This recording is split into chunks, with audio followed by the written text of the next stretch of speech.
सूचना प्रसारण एवं खेल मंत्री अनुराग ठाकुर सोमवार को जिला ऊना के एक दिवसीय प्रवास पर पहुंचे। इस दौरान अनुराग ठाकुर ने कई कार्यक्रमों में हिस्सा लिया तो ऊना वासियों को सौगात भी दी।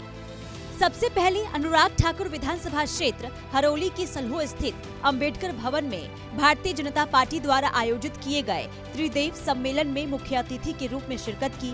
केंद्रीय मंत्री अनुराग ठाकुर का बीजेपी कार्यकर्ताओं ने जोरदार स्वागत किया। अनुराग ठाकुर ने दीप प्रज्वलन करते हुए त्रिदेव सम्मेलन का शुभारंभ किया। वहीं मीडिया से बातचीत के दौरान केंद्रीय मंत्री ने कांग्रेस को जमकर निशाने पर लिया।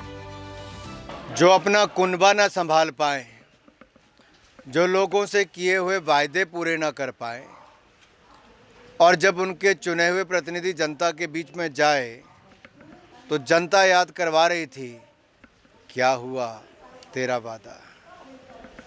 और कहीं ना कहीं ये झूठे वायदे, झूठी गारंटियां कांग्रेस के नेताओं पर भारी पड़ रही थी। सरकार थी या नहीं थी, एक बराबर ही थी, कुछ हुआ नहीं।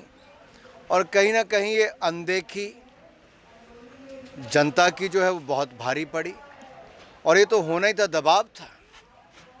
और मैं एक बात आप सबसे कहना चाहता हूँ, ये केवल हिमाचल नहीं, कर्नाटक में भी कांग्रेस का ऐसा ही हालत है। ये नाटक इनका यहाँ से लेके वहाँ तक है। झूठी गारंटी दो, सत्ता लो और फिर कुछ मत करो। वहीं ऊना में बीजेपी द्वारा युवाओं को नशे से दूर रखने और सुरक्षित रखने को लेकर नशा मुक्त सुरक्षा युक्त अभियान सोमवार को शुरू किया।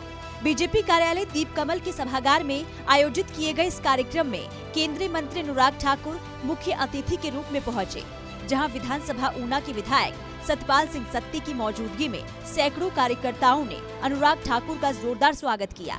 इस मौके पर अनुराग ठाकुर ने युवाओं को हेलमेट बांटे तो वहीं एक विशाल बाइक रैली भी निकाली गई, जिसमें अनुराग ठाकुर ने भी हिस्सा लिया। इस दौरान अनुराग ठाकुर ने युवाओं को नशे के खिलाफ और सड़क सुरक्षा के प्रति जागरूक किया।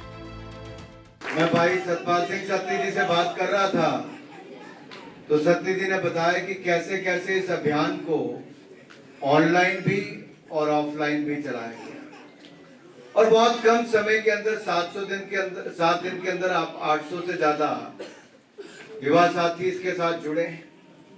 ये केवल 800 युवा नहीं, 800 ब्रांड एम्बेसडर हैं नशा मुक्त अभियान और सुरक्षा युक्त अभियान के लिए।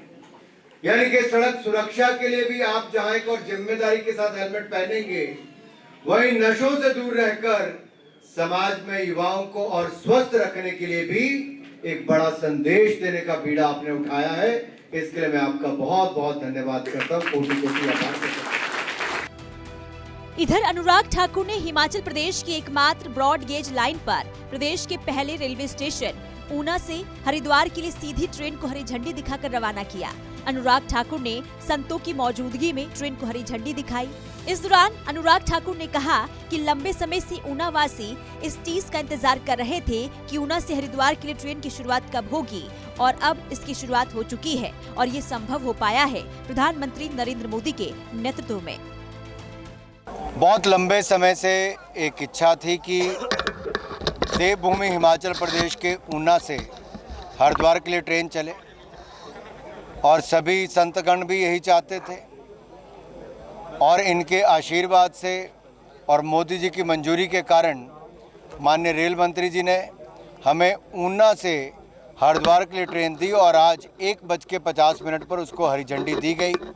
मैं आभारी हूँ प्रधानमंत्री जी का, रेल मंत्री जी का, जिन्होंने इसकी मंजूरी दी और साथ ही साथ अपने नॉर्दर्न रेलवे का, जीएम साहब का, डीआरएम साहब का, बाकी सबका, जिन्होंने लगातार इस रेलवे लाइन पर इलेक्ट्रिफिकेशन से लेके अब तो हम लोग एक वॉशिंग सेंटर हमारे यहाँ पे बने, वॉशिंग लाइन बने, जिसके ऊपर लगभग 47.5 करोड़ रुपया खर्च होगा। हम उस दिशा में भी प्रयास कर रहे हैं कि उसकी मंजूरी मिल जाए ताकि ट्रेनों की सफाई रख रखाव यहीं पर हो। ऊना से हरिद्वार के लिए ट्रेन सेवा शुरू होने से संत समाज के लोगों में और ऊना वासियों में काफी खुशी नजर आ रही है। ऐसे में हर किसी ने केंद्र सरकार का आभार व्यक्त किया। खैर, चुनावी मौसम है, ऐसे में तमाम बड़े दिग्गज अपने अपने क्षेत्र में एक्टिव दिखाई दे रहे हैं। अनुराग ठाकुर भी आम चुनाव को लेकर पूरे एक्शन मोड में हैं। ऊना से अमित शर्मा की रिपोर्ट।